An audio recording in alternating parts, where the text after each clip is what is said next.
May patikim si Luka Doncic sa lahat na sampulan ang Milwaukee Bucks ni Giannis Antetokounmpo. Tilay no LeBron sa Lakers, no problem para kay Luka. Nakaharap nga ng Los Angeles Lakers ang Milwaukee Bucks kahapon at itong si Luka Doncic nag-showing a good performance against the Bucks. Dahil bumagsak ito ng game high na 41 points, 9 rebounds at 6 assists while shooting 5 sa out of 11 from the deep, 18 naman sa out of 20 mula sa free throw line.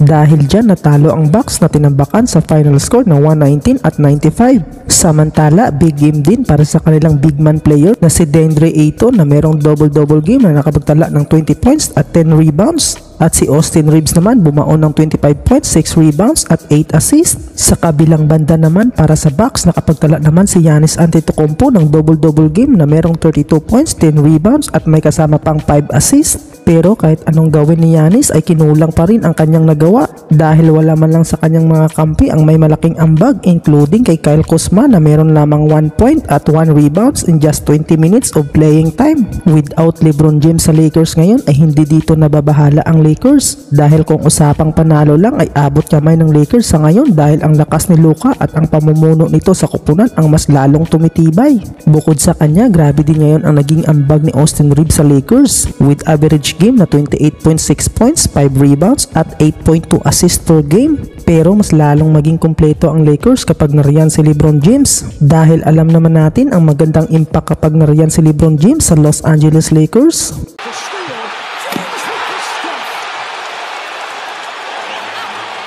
May mensahe naman si Russell Westbrook na binitawan sa lahat. Ito'y matapos gumawa ulit ng history sa NBA. Bilang ikalawang manlalaro sa kasaysayan ng NBA ang nakapagtala ng 25,000 career points at 10,000 career assists, including si LeBron James na ang unang player ang nakapagtala ng ganitong milestone.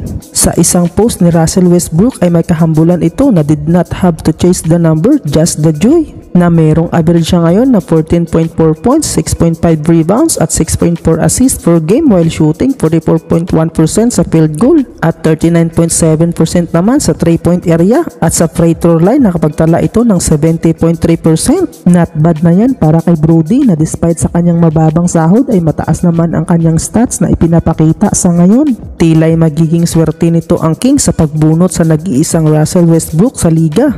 Dahil aminin man natin o hindi, si Russell Westbrook pa rin ang isa sa may ituring na mahusay na manlalaro sa NBA, particular sa kanyang athleticism na kahit nagkaedad na ay hindi pa rin kumukupas ang lakas nito, lalong-lalo na sa depensa at sa steal sa kalaban, at ang isa sa maasahan sa kanya ngayon ay ang kanyang rebounding. Goes up. Oh, Russ got his back.